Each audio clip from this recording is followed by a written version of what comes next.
Bonjour à toutes et à tous, aujourd'hui je vous retrouve en vidéo pour vous présenter mon book haul pour le mois d'août.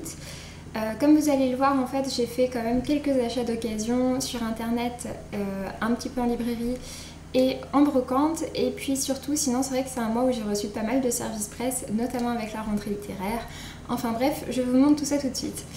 Je vais commencer avec mes achats et donc juste tout d'abord au début du mois je me suis acheté donc Lady Lundifer de Tatiana de Rosnay, qui est donc une nouvelle parue aux éditions Héloïse d'Ormesson et qui était en vente avec le magazine Elle.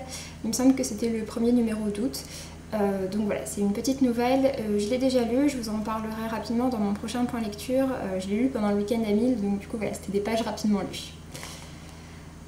Ensuite, sur internet, donc tout d'abord j'avais commandé Serpentine de Mélanie Fazi, ici aux éditions de l'Oxymore, donc c'est dans sa première parution qui était sortie en 2004, maintenant il est ressorti chez Brajlon et chez Folio SF. Je vous en ai parlé déjà dans mon premier point lecture du mois d'août, donc c'est un recueil de nouvelles fantastiques que j'ai vraiment adoré. La plume de Mélanie Fazi m'a complètement emballée et j'ai vraiment très hâte de relire à nouveau certains de ses écrits parce que vraiment ça a été une super bonne découverte.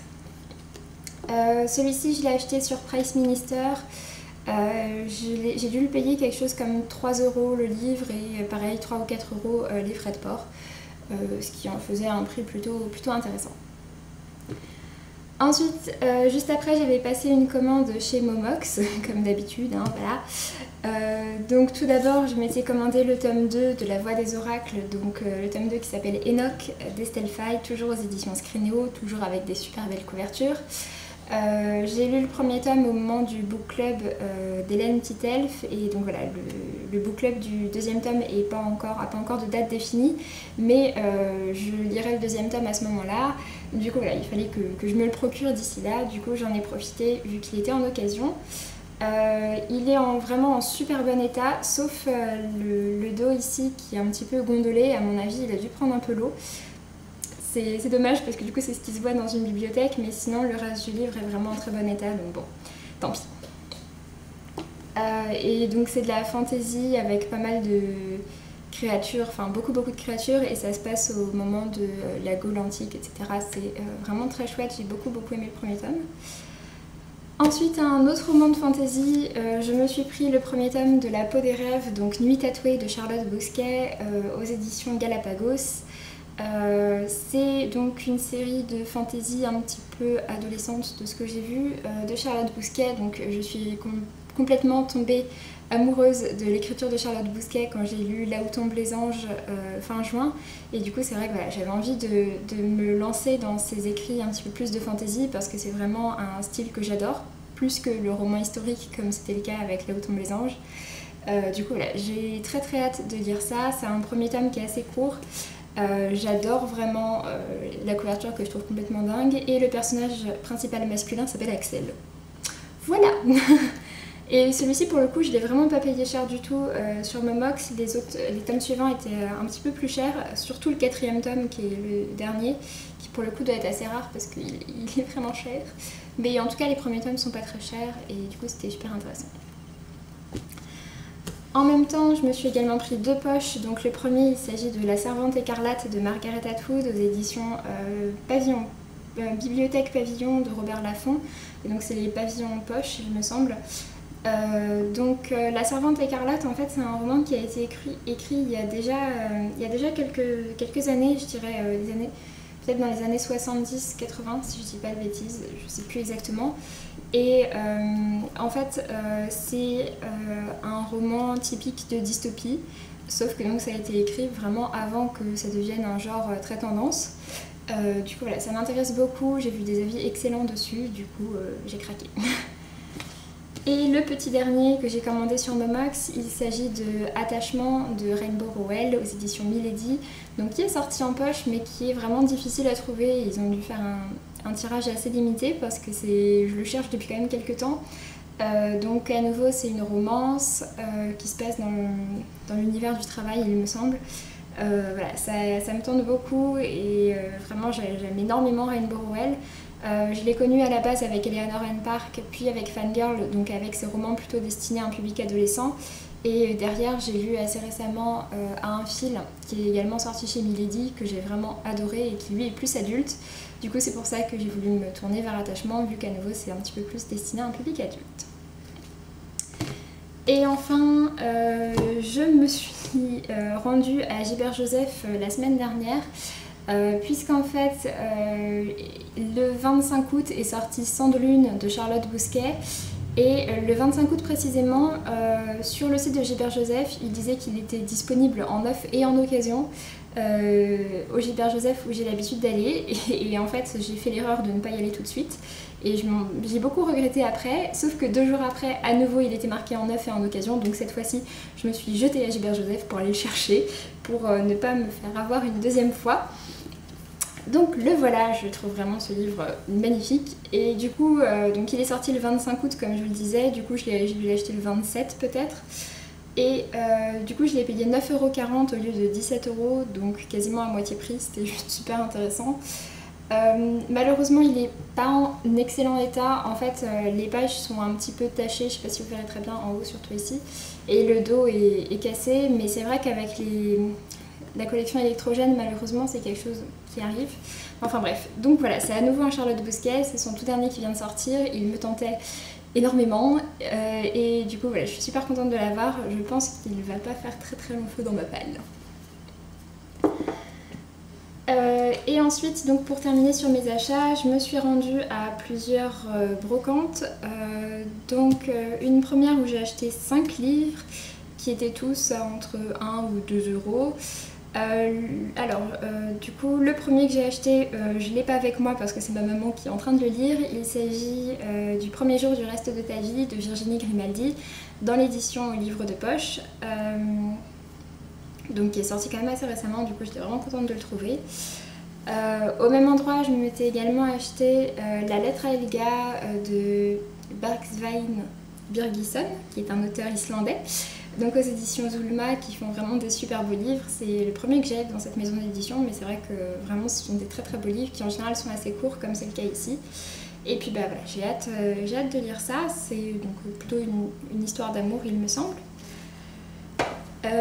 En même temps, je m'étais également acheté De l'eau pour les éléphants de Sarah Gruen. Donc c'est le film qui a inspiré... non, c'est le livre qui a inspiré le film, pardon. Et donc celui-ci se passe dans les années 1930 pendant la Grande Dépression et donc ça traite de l'univers des cirques et plus particulièrement de la condition des éléphants dedans. Donc voilà, c'est un thème qui me touche pas mal et donc du coup j'ai très envie de le lire. Pour ma part, j'ai pas vu le film, donc voilà, maintenant que j'ai le livre, en plus j'essaierai de lire le livre avant de voir le film. Un petit peu à la même époque à nouveau, donc Les fiancés du Pacifique de Jojo Moyes. J'ai pas lu Avant toi, qui fait beaucoup parler de lui, qui est du même auteur. Mais Les fiancés du Pacifique, c'est vrai qu'en fait le résumé me tentait pas mal. Et du coup, bon là c'est l'édition Françoisir, mais il était vendu vraiment pas cher et c'est un hardback. Donc du coup ouais, je l'ai pris. Du coup ça se passe en 1946 et du coup on suit les fiancés, il me semble, des marins qui... Enfin, ouais, c'est ça, c'est les marins pendant la Seconde Guerre mondiale et l'histoire avec leurs femmes, etc. J'ai hâte de voir ce que ça va donner.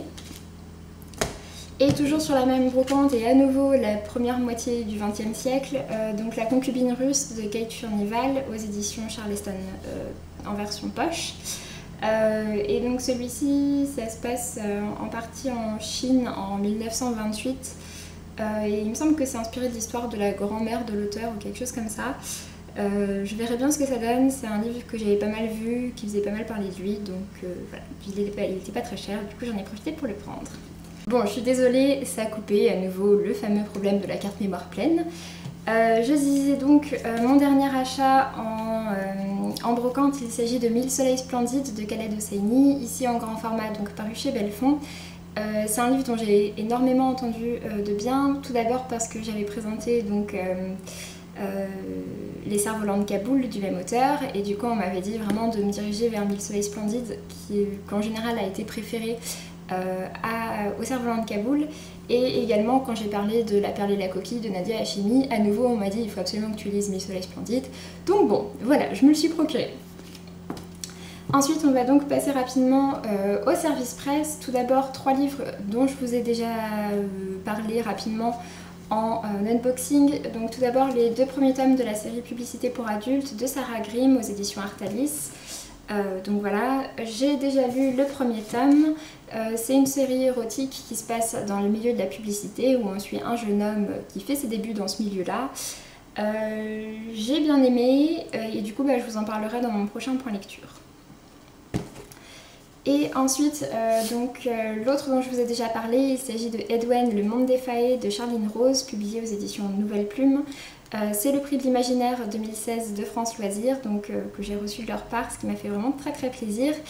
Et j'ai vraiment beaucoup aimé ce nouveau gagnant, puisque j'ai lu tous les gagnants à chaque fois de toutes les années. J'ai vraiment beaucoup aimé celui-ci, j'aime beaucoup la mythologie qui a été mise en place avec toutes les faées, les fées, les elfes, etc. Voilà, à nouveau je vous en parlerai dans mon prochain point lecture. Ensuite, j'ai également reçu donc, de la part des éditions Mosaïque Un bon écrivain est un écrivain mort de Guillaume Chérel. Donc c'est une sorte de thriller un petit peu satirique sur la rentrée littéraire et les auteurs de la rentrée littéraire. Le résumé, etc. m'avait bien fait rire, du coup c'était pour ça que j'avais demandé. Entre autres, vous pourrez retrouver dedans Amélie Latombe, Delphine Vegan, Cathy Potcol et Tatiana de Roseraie. Je pense que vous aurez reconnu les auteurs dont il s'agit. En tout cas voilà, ça m'a bien fait rire, j'ai hâte de voir ce que ça va donner. En plus c'est un livre qui est quand même assez court, donc ça se lira sûrement très rapidement. Celui-ci il sort le 15 septembre, c'est le seul livre que je vous montre qui n'est pas encore sorti. Et ensuite, j'ai également reçu M pour ma belle de Hélène MacDonald, aux éditions Fleuve. À nouveau, c'est un thriller. Celui-ci, je l'ai reçu grâce à Babelio et j'ai hâte de voir ce que ça va donner. Et ensuite, donc pour terminer, je me suis inscrite sur le site NetGalley qui propose des services presse numériques aux blogueurs. Et en fait, j'ai eu la surprise de voir que toutes les demandes que j'avais faites avaient été acceptées, sauf une qui est toujours en attente. Et donc du coup, ça m'a fait pas mal de livres numériques qui sont arrivés. Donc tout d'abord, j'avais demandé 2 livres aux éditions Mosaïque qui sont sortis dans les derniers mois. Donc le premier, il s'agit de Albert sur la banquette arrière de Homer Hickman, qui est un road trip un peu loufoque, comme on peut le voir pas mal avec les romans islandais notamment. Pas islandais. Suédois, pardon. Et donc voilà, ça a l'air très sympa. Et le deuxième, cette fois-ci chez Mosaïque Jeunesse, il s'agit de Émancipé de M. G. Reyes. Dans celui-ci, ce sont des adolescents qui se retrouvent sans adultes et c'est une sorte de thriller. À la base, c'était paru en numérique sous format d'épisode et donc là, voilà, ça a été mis en intégrale pour les livres et il me semble que du coup, ce sera peut-être en 2 tomes puisqu'il y avait quand même pas mal d'épisodes. Et donc après ça, ils ont commencé à à proposer donc tous les livres, pas mal de livres de la rentrée littéraire. Et du coup, j'en ai demandé certains. Mes critères de choix, ça a été de demander des livres d'auteurs de nationalité qu'on n'a pas l'habitude de voir en librairie et de préférence des contemporains. Et du coup, voilà, pour un petit peu découvrir des choses un peu différentes. Donc tout d'abord le premier, donc il y en a 2 que j'ai déjà lus. Le premier il s'agit de Lévi de papier de Rabia Lamédine qui est paru aux éditions Les Escales. Je vous en ai déjà parlé dans un de mes derniers points lecture. On y suit donc une femme libraire au Liban. J'ai vraiment, une ancienne libraire au Liban qui c'est un peu un monologue sur toute sa vie, etc. J'ai bien aimé mais il y a certains éléments qui m'ont moyennement plu. Voilà, je vous en ai déjà parlé dans mon dernier point lecture si ça vous intéresse. Et le deuxième que j'ai déjà lu, il s'agit de Crépuscule du tourment de Leonora Miano qui est paru aux éditions Grasset. Dans celui-ci, ce sont des monologues à nouveau mais de 4 femmes qui s'adressent au même homme. Donc il y a sa mère, son premier amour, celle qu'il a épousée et sa sœur. Et donc ce sont des femmes un peu qui reviennent à chaque fois sur leurs conditions en tant que femmes, leur rapport avec cet homme-là et leur sexualité. J'ai trouvé ça vraiment très intéressant. Ça se passe en Afrique de l'Ouest, il me semble, en période post-coloniale. Ça m'a vraiment bien plu. Et ensuite, donc, il y en a 3 que j'ai pas encore lus. Le premier, donc, paru chez Fayard, La jeune fille et la guerre de Sarah Novick, qui est une auteure de nationalité ou d'origine, je sais pas, croate. Et du coup, ça se passe, on suit donc une petite fille et ça se passe pendant la guerre serbo-croate. Donc voilà, je verrai bien ce que ça donne. Et puis enfin, donc les deux derniers qui sont parus aux éditions Presse de la Cité. J'adore leur couverture, leur résumé me tentait énormément. Le premier, il s'agit de Unui Markovitch de Ayelet Gundar Goshen, donc, qui est une auteure israélienne. Et le second, il s'agit de La Soledad de Natalio Grueso, qui lui est un auteur espagnol. Donc voilà, à nouveau c'est des contemporains, je me souviens plus exactement des résumés, mais dans tous les cas ce sont des livres que je lirai assez prochainement. De toute façon, je vais continuer à lire des livres de la rentrée littéraire, à vous en parler dans mes points lecture classiques. Et puis je pense qu'une fois que j'aurai lu tout ça, une fois que j'aurai tout fini, je ferai une vidéo bilan sur les livres de la rentrée littéraire que j'ai lus, pour vous dire un petit peu lesquels je vous recommande le plus. Donc voilà, sur ce je vous laisse, et puis comme d'habitude je vous dis donc à très bientôt, puis d'ici là faites de belles lectures, salut!